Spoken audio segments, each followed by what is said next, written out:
Derek Wall teaches political economy at Goldsmiths.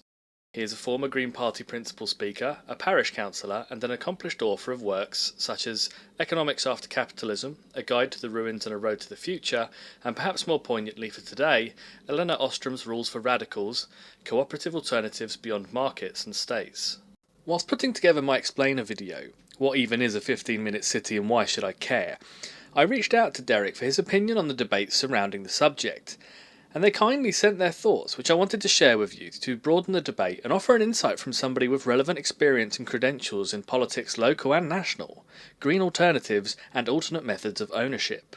Indeed, his response shared some similarities with my own thoughts, but also added some much-needed breadth of thought, beyond the immediate situation and into thoughts of the causes of the uproar we have seen in the right-wing media. Of particular interest was in how Wall relates the spread of the modern conspiracy movements to the wider political situation, and their alienation from the political machine, saying, "Conspiracy reflects a growing lack of trust and a disconnect from politics in countries like the UK and the USA. Wall then expands on this. Grifters and influencers work hard to mobilise paranoia, suggesting that measures to deal with pandemics, climate change and even basic town planning are part of a devilish conspiracy to control us all. Thus we move from climate change as a problem to this is just an excuse for control by shadowy comic book villains like the World Economic Forum."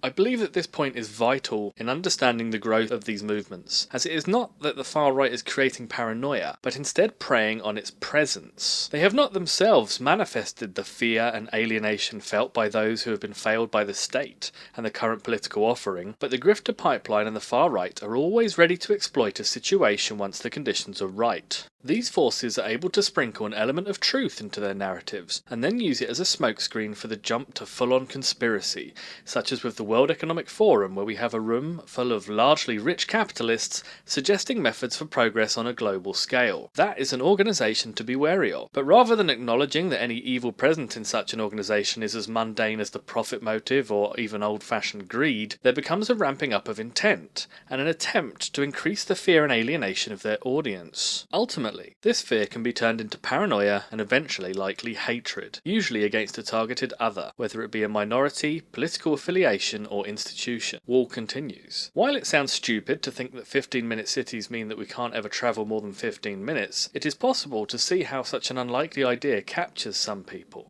Anti-vaxxers have gone from mobilising well-founded fears of big pharma companies to wholesale demonisation of doctors and nurses. Conspiracies about town planning have led to death threats against councillors. So we have covered how the right is able to capture and manipulate elements of the conspiracists by exploiting the conditions in the UK and the USA. But what are these conditions, and how have we got here? Wall theorises, one feature I would stress is trust. Politicians are distant, political parties are largely undemocratic, and in particular, Keir Starmer's actions invite distrust. If policies are imposed from above, however good and necessary, they are going to be met with distrust and resistance. Managerialism, where we are managed but not respected, will tend to fuel both paranoia and the far right. Irrationalism in politics is a product of a variety of forces, but assuming that people have no input into policies and are there to be obedient will almost inevitably breed more irrationality. The likes of Jordan Peterson make careers out of mobilising various ugly aspects of human behaviour, but unless politics, and especially left politics, is open to participation,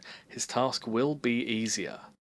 These are themes I lightly touched upon in my Lesser Evil video, where the political choices we have at the next general election will suit the far right, as an obviously morally and literally corrupt Tory party faces off against an untrustworthy and openly dismissive Labour Party, creating what will likely be a return to low voter turnout. In this scenario, many will become apathetic, but some will become actively hostile to the state and its political apparatus, and this is where you can potentially see people becoming radicalised. So how then do we engage with people on the changes we need to make to avert catastrophic levels of climate change without worsening the distrust and alienation that exists amongst those disillusioned with modern politics? Wall says, "This is one of the key reasons why Elinor Ostrom, the first woman to win a Nobel Prize for economics, is important." She argued that if we are involved with rulemaking, when it comes to the environment or anything else, we are more likely to abide by the rules. If sacrifices need to be made, if we have taken part in the decision-making process, we are more likely to make them. If you want to deal with climate change, open participatory decision-making is essential. For her, environmental politics and economics is about creating human cooperation and building mutual trust. Cooperation allows us to conserve our environment and overcome the so-called tragedy of the commons.